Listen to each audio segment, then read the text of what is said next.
Okay, ladies, gentlemen, searchers, rescuers, please allow me to have the room so we can get moving on this. I've got precisely 30 minutes to teach this lesson, and it's a 32-minute lesson, so I got to get rocking on it. So, thank you so much. My name is Kenny Holzemer. I've been in search and rescue for about 3 years. I'm a searcher with this county, and I'm a tracker with Snohomish County. And I'm going to teach you this evening about search methods. And go. All righty. So if you will open your books to page 1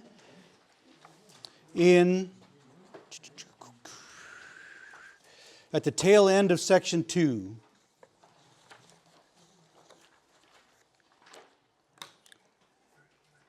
Everybody there? Yes. All righty. Good deal. So we're going to talk about search types. We're going to talk about search techniques. We're going to talk about search patterns and a few related things. I'll use my personal experience when I can. There are other much more senior searchers than myself here, and I welcome you if you have something important to add it. But I would ask you to remember that we are now down to 29 minutes. So here we go. So we have search types. We have confinement, attraction, and detection. Confinement is my personal favorite because it limits the amount of space that you are using to search for your subject. So if we have, for example, a ridge line here and a river here, and our subject was lost here, we have got a certain amount of confinement there. We don't have to search the other side of the river yet, and we don't have to climb this cliff yet. We're going to call this our first search area and presume for the time being that they are confined there. So when they refer to confined search, that's it. We've got either natural or man-made barriers that make it likely that our subject is going to be there, increasing our probability of detection. Okay, attraction, audio and visual techniques that we use to help, such as bright yellow shirts so they can see that rescuers are coming. We also carry whistles in our packs. We also do a thing called a calling, call out. My voice on the average day is just as calm as can be. Even when I'm talking to my kids and grandkids, I generally talk like this. When I talk to a classroom of people, I talk a little bit louder. But when we are searching and we want to attract the attention of our subject, we call their name all together. Now, I'm going to do it the way I do it for little Johnny, and then I'm going to ask all of you, qualified students, everybody, to join me and see if we can't scare whoever's working in the office over there. So what we do is we go 1, 2, 3, Johnny! Did that work? Did I get your attention? Is anybody here named Johnny? Okay, now, no kidding. Everybody stand up for a second. We are going to call out for little Johnny, and I want to hear it. I want to feel it. Get a spit on me. I don't care. Ready? Ready? 1, 2, 3. Johnny! Now, if Johnny's in the field within our little area, he's going to hear us. Now, he may be 1,000,000 years old. He may be completely deaf. It's not at all improbable. But if he's not, he's going to hear us coming, and he's going to go, help!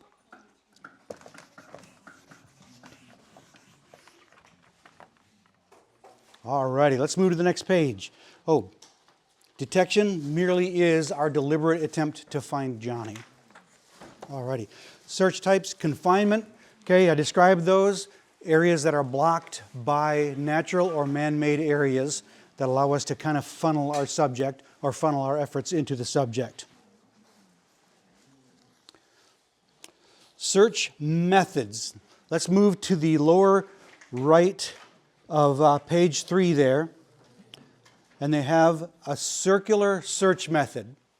Been searching for years and have not used that method. There's this enclosed spiral, and there's another one that we'll talk about in a minute that looks like spokes that I have not yet used, and but who knows when the day comes. So starting from an initial point, and this generally works when you have even ground and when you have either a round or a square space, a field, pasture, city blocks, because we do a lot of urban searches as well. We can start at a central point, and then we can generally increase the diameter of the search area that we're on.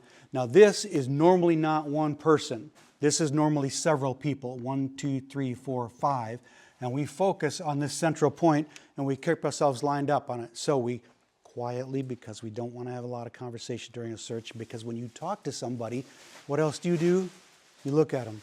Hey, what about that Dodgers game last night? And you take your attention off what you're searching for. Okay? This kind of pattern is maybe used for an evidence search. And when you're searching for evidence, you need to be looking at the ground. You need to be looking for what you're looking for. And it is very easy to get distracted in a conversation with Elizabeth. Did I say that out loud? Is she here? Okay. So, anyway, funny man.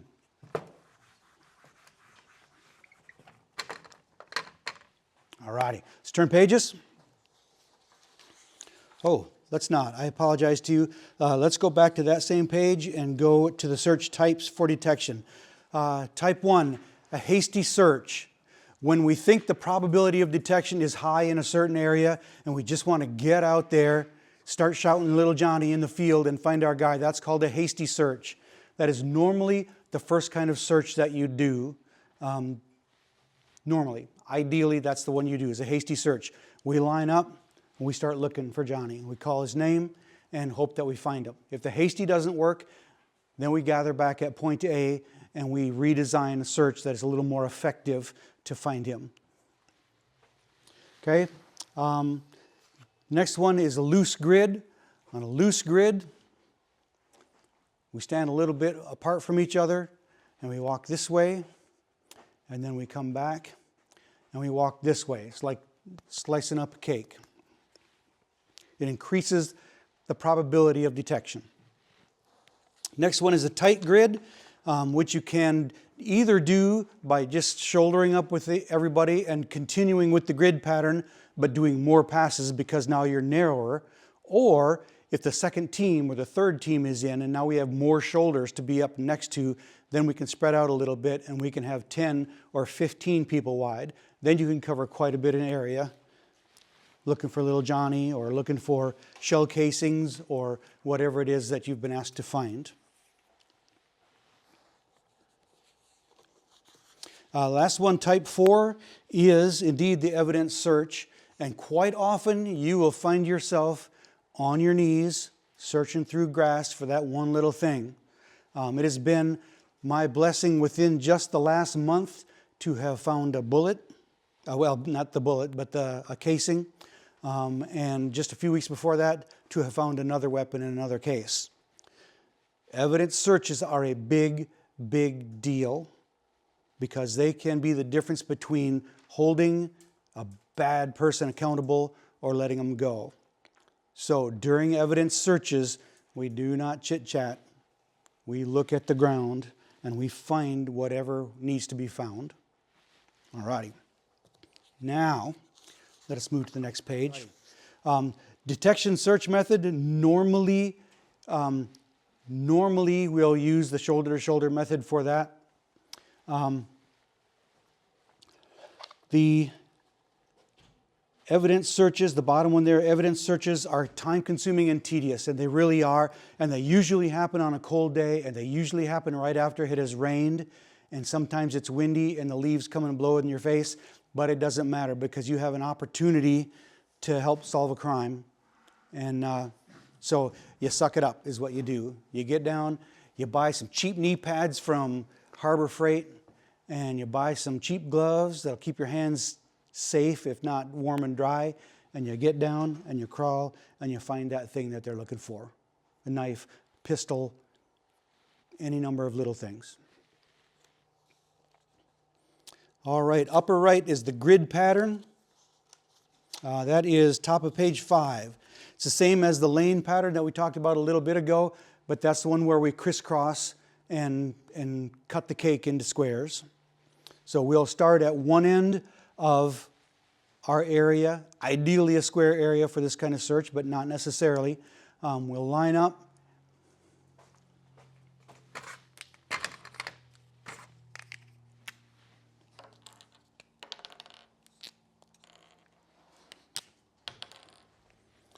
Search in one direction, and then we'll line up, and we'll search in the other direction until we are confident that we have discovered anything that is there. And if that's little Johnny, so be it. And if it is the weapon that was used to dispatch him, so be it. But that's what we're looking for. And if we use that sort of method, the probability that we'll find what they're looking for is relatively high. Okay, the bottom of that page is the wheel pattern. The wheel pattern I've never seen used, and I will tell you why I think we don't use it often.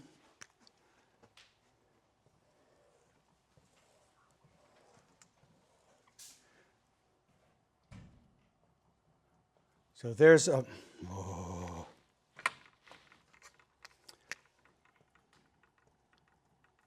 Here's our 4 bubbas.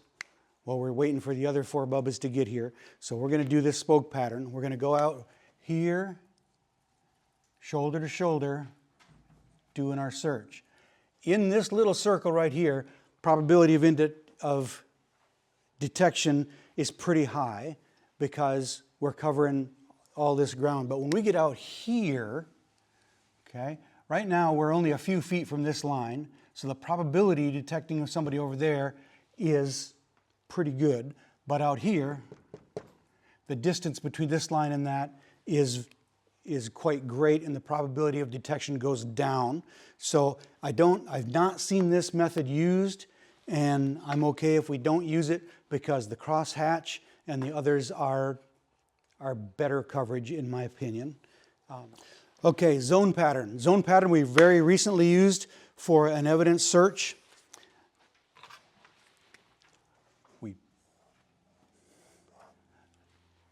I start by drawing these areas square. I've never actually been in a search area that is perfectly square. Okay, that's a pipe dream, but for the sake of this, if we have 2 or more teams, we can divide them up and we can assign them to different areas. And that's the genius of this, is that if you have, say, 16 people, you can put 4 here, 4 here, and 8 here, depending on the terrain, the probability that your evidence or that little Johnny is there, the weather, the wind direction, all the different things allow you to prioritize one area over another, and therefore the density of the search and the probability of detection. The sketch they use here is on the top of page 6, slide 11. So different search patterns can be used in each of those depending on the conditions that are in those patterns. So that's why we use the zones. Okay, I'm going to talk about lane pattern. Lane pattern we also used recently in a crime scene case. And that is where we line up essentially shoulder to shoulder depending on the density that you require. And we cross along one of the barriers. Remember we talked about a cliff line or a fence line or whatever. That defines the beginning of our search pattern. We walk to one end of it and then we make a motion like this. We turn, we all move so many paces to the right or left depending on what the requirement is. And then we turn again and we go back. We do not necessarily do this. Note the difference that whoever's on the east going down is on the east coming back. All right? This one gets used a lot. It does indeed. And it's successful. That's the beautiful part of it. All righty. Okay, we talked about this guy, the grid pattern, cutting up the cake. Similar to the last one, but In one case, we're going east and west. The other case, we're going north and south. It is important when you can to change the direction of your search, to reverse direction, or to go 90 degrees. And that is because most often you're searching outside in a field of grass or in a forest or someplace where the things that grow lean over. The trees lean, the grass leans, the weeds lean. And if you're looking at them from the direction that they're leaning, you see the blade of the grass. But if you're looking the other direction, you can see down into the grass where the evidence is waiting for you. So that's why we want to change our direction, change our perspective, so we increase the probability of detection.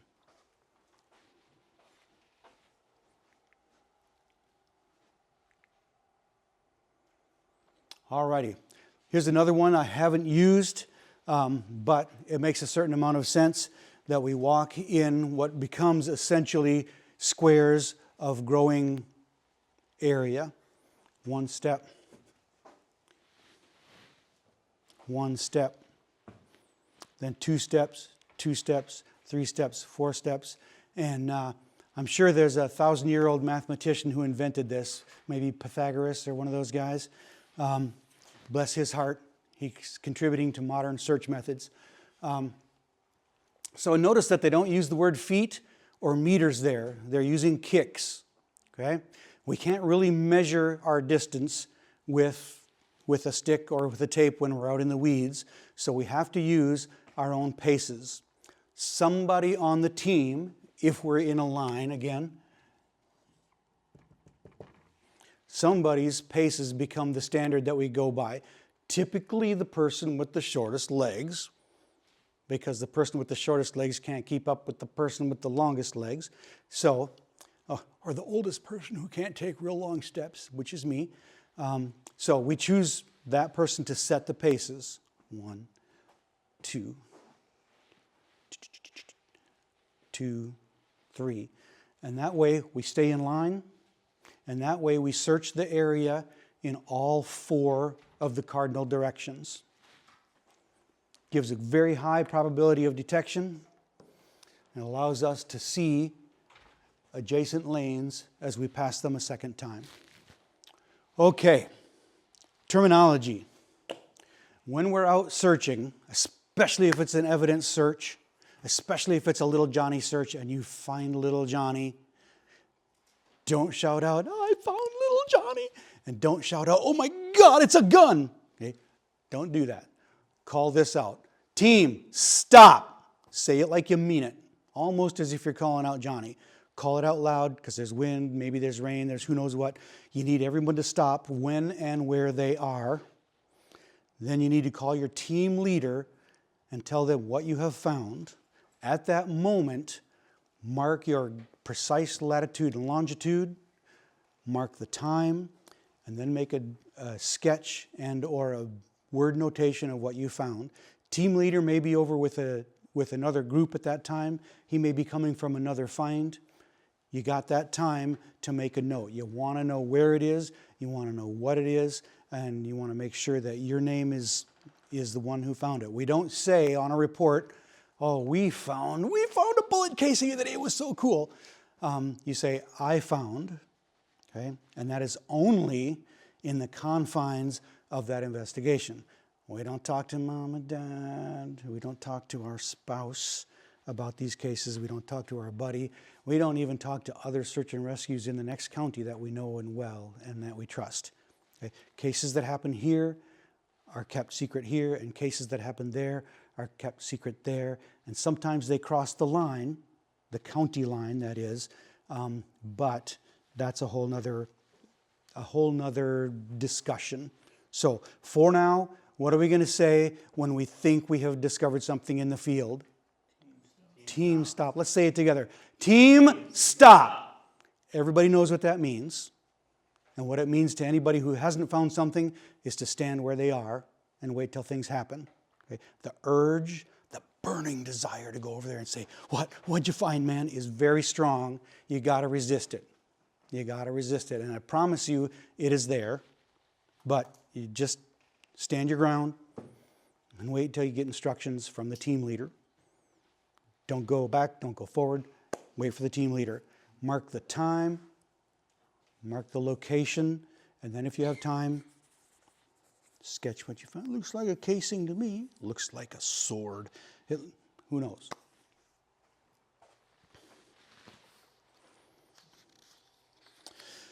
Know your limitations. Okay, I'm getting old and crusty, and my hips are kind of sore. I love this job, but some days just can't do it. If I know we're going up a mountain, and I know it's 1,000 feet up, and I know I'm old and crunchy, I'm like, you know what? I'm going to pass on this one. I'm going to let those healthy teenagers go find little Johnny today. No shame in that at all.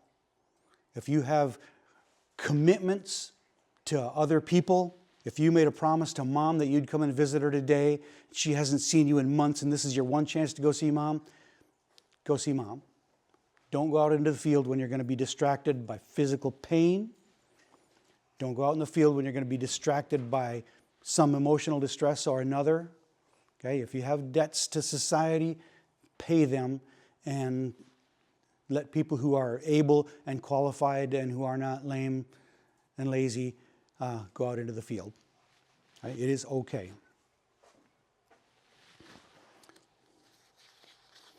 All right, when you're in the field, again, the temptation is to speak to the people that are around you. You know them, you love them, you trust them with your life, and you want to talk to them. Okay? It is important to not do that. It is important to pay attention to what's going on around you. Okay? Walking through the grass, looking for stuff. Might be little Johnny, might be evidence, smell.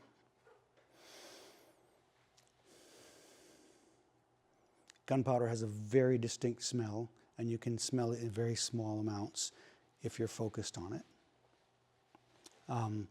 Blood, if there's enough of it, a human being can smell it. Dogs can smell teeny bits. People can still smell it when it's in the field. Poop, pee, things that you're looking for. Little Johnny's been out there for 2 days, 24 hours, 48 hours. Probably pooped, probably peed, probably cried a little bit. Who knows? I certainly would. I'll poop and pee when you guys come to find me after 48 hours. So be aware of those things. The grass, the trees, they all talk to you. They want you to succeed just like I do. All right? So pay attention to them. Listen. Listen to the whisper of the grass. Listen to the falling leaves. Listen to the birds. If the birds are making a lot of activity over here, there's something going on. They don't congregate for no good reason. Consider stopping the team, sending somebody over to wherever they're circling to see. Might be a body, might be a nothing, but if nature's talking to you, listen to it. All righty. Well, let's see. It occurs to me that I am 5 minutes early, which is perfect because that gives you an opportunity to ask a question or two, and I welcome you to do that. If you see like the birds, for instance, would that be like considered a team stop scenario? That would be considered a talk to your team lead and say, hey, team lead, there's birds circling over there. I recommend that we send somebody over, at least 2 people. Nobody goes anywhere alone, right? 2 people to observe and see what might be attracting them, and then report back. And then the team leader will decide whether we're going to proceed or if it's just going to be a couple of minutes to just chill and wait for that report to come back. That's going to be a team lead call. Good question. Yes, sir. When we're logging the time and location of a find, is that in our own personal notebook, a team log? Does it matter? If you have, did you want to answer that? Go ahead. They'll call it into ops, and ops will log all the stuff, the GPS location, time, what it is, location, but you still need to document it on your binder or rip a piece of page out. We all have waterproof notepads on us at all times for anything to write. Yes, thank you. So on the chance that you've not been advised to buy a pack of Right in the Rain tablets, I recommend the kind that's got the little coil on top because they flip pretty easily and they're easy to write in because this page gets out of the way of that page. They're just big enough to make a sketch and a couple of notes. That's all you need. They'll fit in a pocket. They'll fit in a vest thingy. And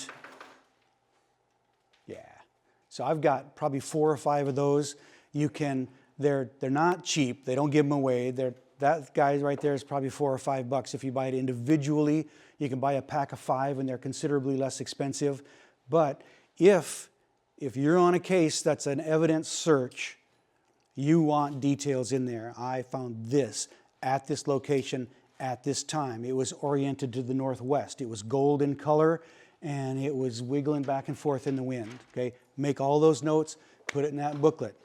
If the prosecutor or the defense attorney wants to look at your notes, you've only got one book you have to give up. So if you buy the bigger ones and you put maybe 2 or 3 cases in them, poof, all that stuff is gone if somebody demands it from you. Yes? If anybody was to take a photograph of a official crime scene evidence, you probably want the team lead to be the one to do that. Am I right? Yes. Okay. So that's a little bit off search, but it's important enough to emphasize it. You'll probably hear it in a couple of other lessons. I still got 3 minutes, 2 minutes. Yes, don't take photographs of anything with your personal camera unless you have authorization from your team leader, and your team leader won't give you that unless your team leader has authorization from the detective that's running this investigation. Once you take a photograph of a crime scene with your telephone, that telephone becomes potentially the property of the county until the trial is done. Not the last, but a previous case I was on that we did take photographs and we did take a lot of information, that hasn't gone to trial yet. That's been over a year. And there are others that are on trial longer and some that get tried 2 or 3 times. You don't want your personal stuff tied up for that long, so make sure you have authorization from your team leader, ideally from your sheriff, to take any photographs of any kind. That's the sweet thing about sketches. Sketch, sketch, sketch, sketch, sketch, sketch, sketch, sketch. Here's that piece of paper. Here's that tablet. And nothing is lost. Okay? Any more questions? Yes, please. When you're searching, do you want to search high and low? When you're searching, you want to search high and low. In particular, if you're in wooded areas where little bits of clothing or hair or skin or who knows what can get caught on branches. That's a point that I emphasize when I teach the tracking lesson, but it certainly applies here. Yes, don't just look at your feet. If you're in an area, in any area, do look around. And that kind of comes under the heading of let nature talk to you. Have a look, catch those birds. Thank you. Yes? Did you talk about searching the box? So as you're walking along, you're looking forward, Oh. you're looking left, you're looking right, stop every once in a while, turn around and look behind you. Because the things that are behind that bush or behind that tree Or under the aren't, log. Or under the log. or Yes. under the log. You stepped over the log, you didn't see it when you stepped over it, but you turn around, you can now see it. Yeah. So as you're out searching grids and whatnot, stop every once in a while, turn around as a team, and canvas your back trail. Thank you. And I made half of that point earlier when I talked about the grasses. Grasses lean away from the wind normally, and that changes with the direction of the wind, maybe or maybe not. But if you're walking this way, you see the blades of grass, but you don't see what's in them. You don't see what's between them. So during an evidence search, we will typically reverse direction so that we can see down into those, which is golden. Alrighty, if there's no more questions, done, 30 minutes.